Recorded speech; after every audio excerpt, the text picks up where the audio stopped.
There was a woman standing next to me who lost her son on September 11th. And she said to those men that what you are doing right now is more dishonoring to the memory of our loved ones than anything else. They hear this young man is standing with us in our moment of need, and you're making it seem as if he's doing something wrong just because he's Muslim. From the 9/11 Memorial Museum, this is Our City, Our Story, a series where New Yorkers talk about their city, what it means to be a New Yorker, and how September 11th changed that. I'm Jenny Pachuki. Last fall, New Yorkers welcomed Pope Francis to the city. He was received with arguably the same amount of maniacal enthusiasm as the Beatles by Catholics and non-Catholics alike. A central part of his visit to the city was an interfaith meeting for peace that he held inside the 9/11 Memorial Museum. Key members of the New York City religious community were invited to participate, and Imam Khalid Latif was among those who took part in the ceremony. Imam Latif is the executive director and chaplain for the Islamic Center at New York University and the department chaplain for the NYPD. The path leading to where he is now in his life, an imam who keeps the company of high religious figures like the Pope, also had a pretty modest start. He grew up in Edison, New Jersey, about 35 miles or so from New York City. His parents immigrated from Pakistan. His father is a cardiologist and his mom manages the practice. Growing up, he says that his exposure to Islam was pretty limited. My teenager kind of phase of my life, I think, was really different from most teenage phases. When I was in my early teens to late teens, my family was going through its own religious transformation, and I was trying to just figure out, how do I really fit in and belong in the spaces that I find myself in. I was really into athletics. I played football, and I ran track. I was the president of my student council. My sister and brother went to the same school that I went to, so fitting in that sense wasn't necessarily that difficult. But I just started to think about spirituality and faith a little bit differently. And when I had conversations with my friends, the few times that we talked about it, it wasn't uncomfortable because we were asking questions that we weren't comfortable answering. It was uncomfortable because we would reach conclusions that stemmed from questions that we were hoping to have answered, that people would say, you shouldn't ask questions about these things. Can you give an example? I think basic understandings of theology and doctrine, but also just bigger questions of why. Why do certain people get treated a certain way and others don't? How do we really understand certain social injustices and inequities that take place and how they register in our lives day to day? When I was in my senior year of high school, I looked a lot different than what I look like right now, which you can't tell because we're on a podcast. But, I was clean shaven. I had this really long Pantene Pro V kind of hair. I wore Abercrombie and Fitch and J. Crew all the time. I was like a very pretty boy. These days, I think the prettiness qualification would probably get thrown out the window, but the beard and the skull cap kind of replacing it.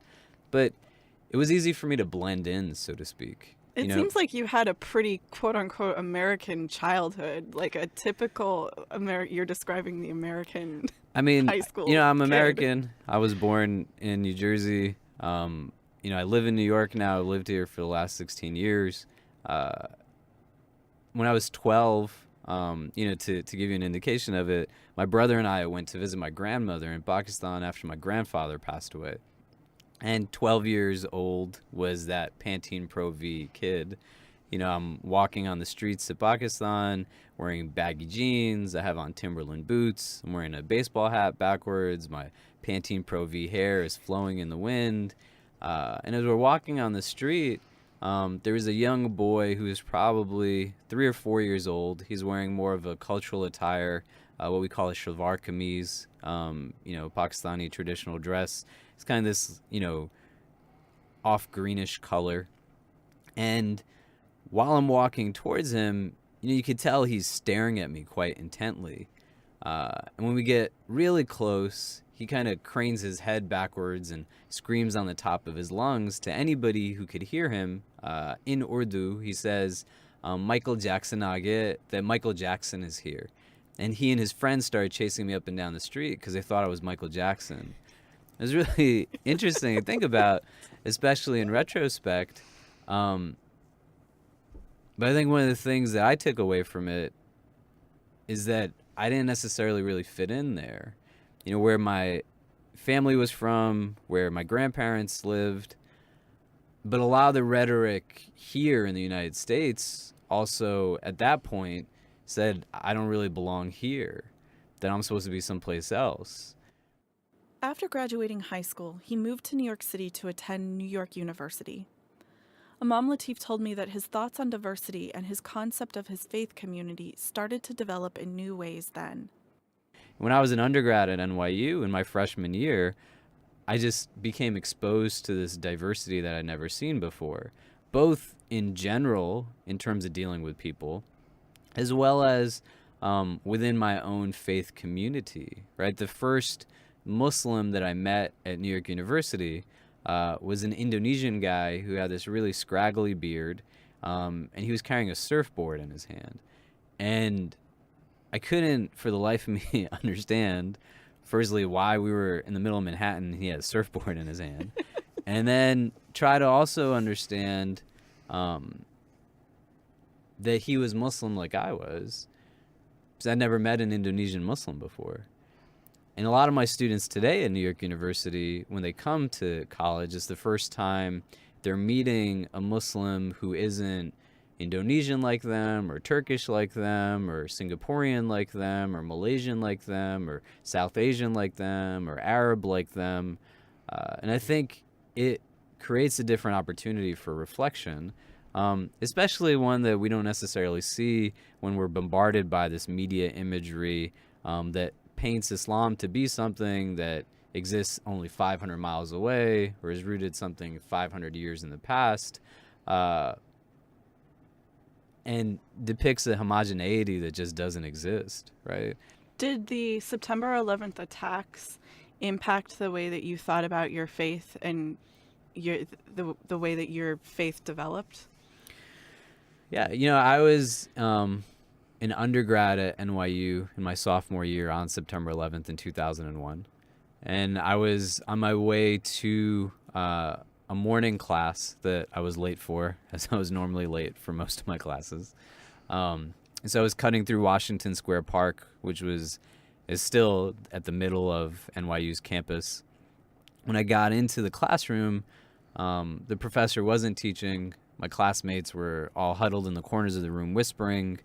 I sat down for a moment, and the security guard walked to the front door. He said, "Please gather all your belongings. We're evacuating the building. A plane has flown into the World Trade Center." We walked down 9 flights of stairs and emptied into Washington Square Park again, which just 20 minutes, 30 minutes before was completely empty, very still. There's now probably about 10 or 12,000 NYU students standing in the park, and everybody was looking downtown. We had more of a clear view of the World Trade Center at that time. Some of the buildings that are there in the skyline around the park weren't there. They were being built. There was a lot of commotion. There was a lot of noise.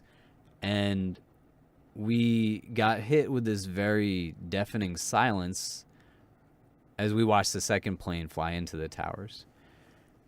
And it felt like everything had just stopped and was going very slow. It was really just seconds. And as instantaneously as that silence hit us, it shattered, and we all went into different directions. I went back into my dorm, and I overheard people who lived on my floor saying things to the effect of, "We need to get all the Muslims together and send them out of this country so that things like this don't happen anymore."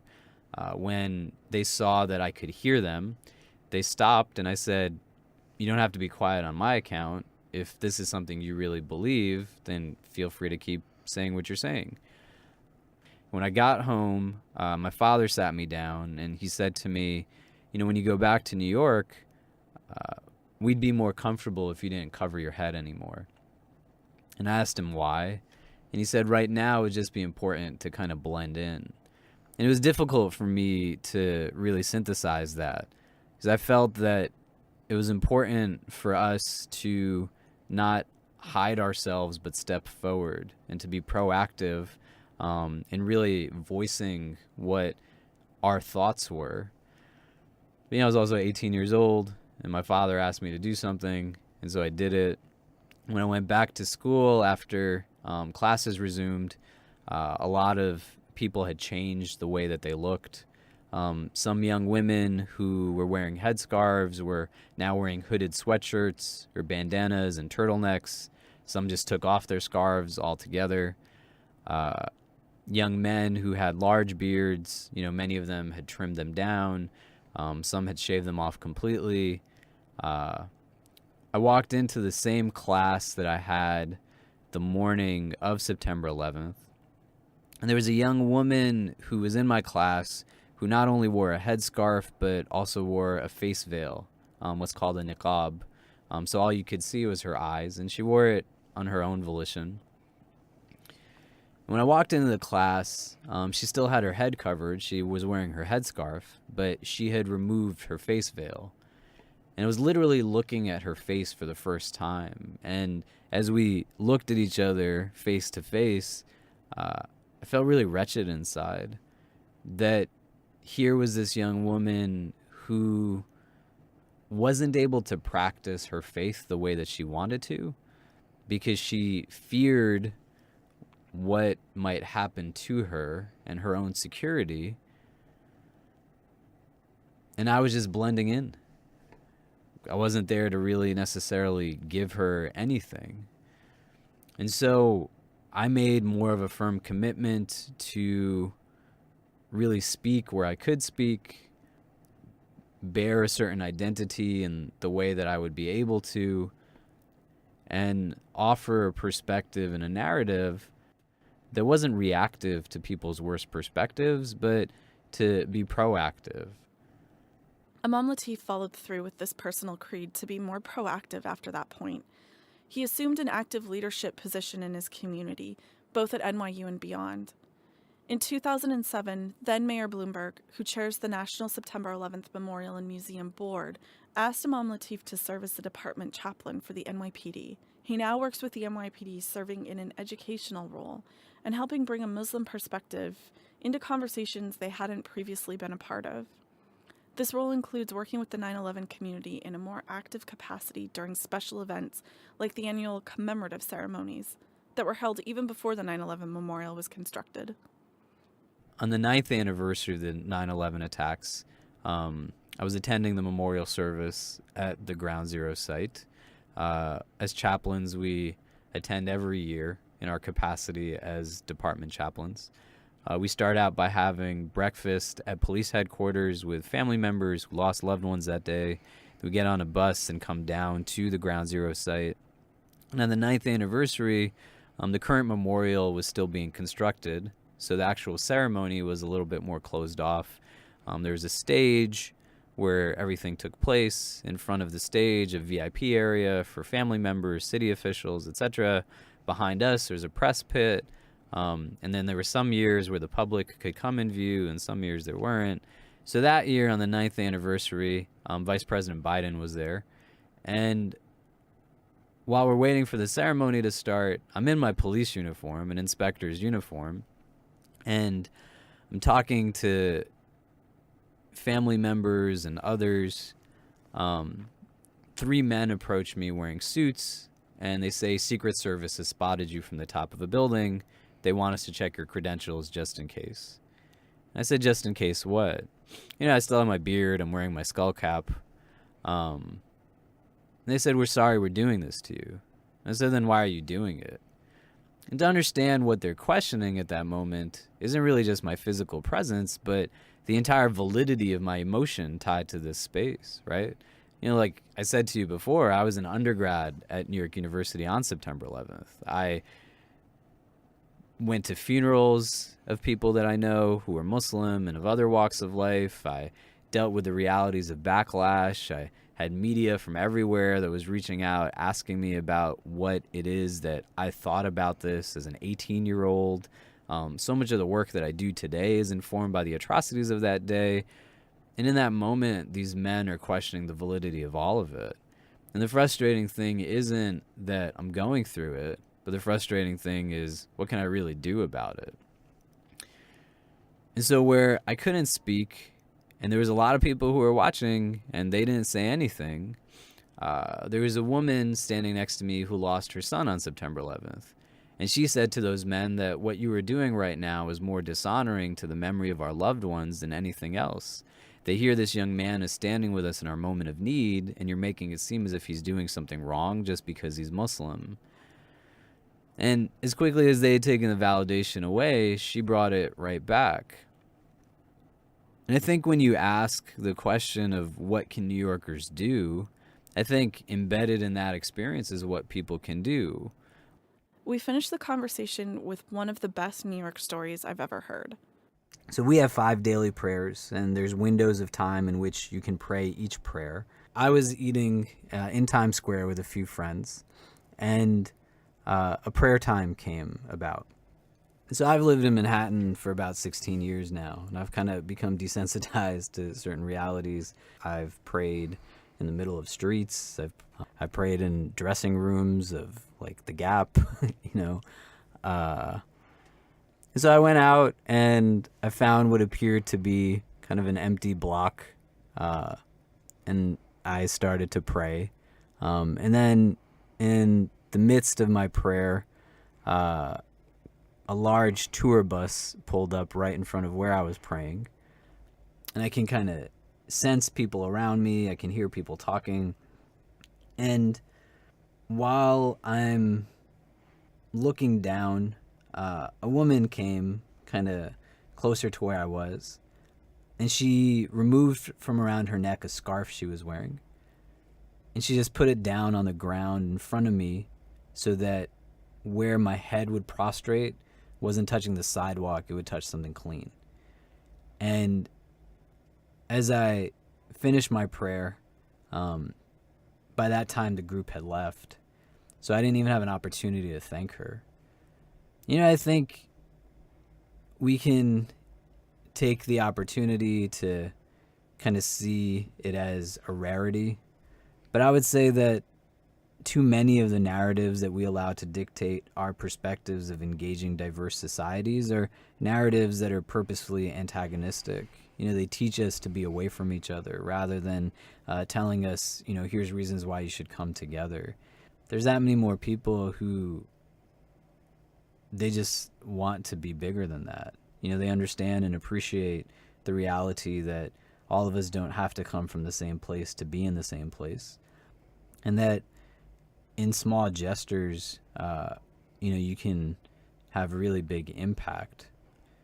And so it's something that, you know, I feel like I'll carry with me for a while. There are still significant challenges facing this community. In this divisive time in our history when sound bites of hatred seem to drown out real-life moments of sincerity and understanding, it's hard to imagine the impact of one small gesture of kindness. But I think that we need to remember that there are so many quiet yet important moments between people that bring individuals and communities from all different walks of life together, even here in New York City. From the 9/11 Memorial Museum, this is Our City, Our Story.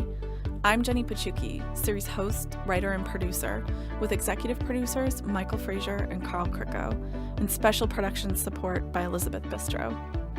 For more on the Our City, Our Story podcast series, visit our website at 911memorial.org,